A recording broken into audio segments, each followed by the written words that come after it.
So in this video, you'll learn how to disable edge lighting for notifications on your Samsung Galaxy A07.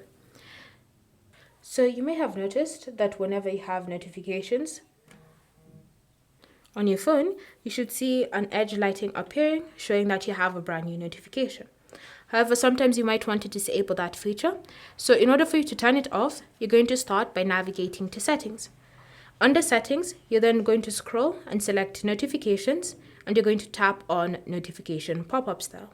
From here, you're going to choose Edge Lighting, and all you're going to do is simply, under the section for Effect, tap on None.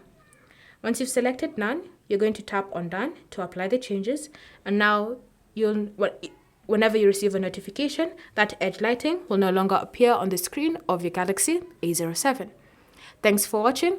If you have any questions or comments, feel free to leave them down in the comment section below, and I'll see you guys in the next video.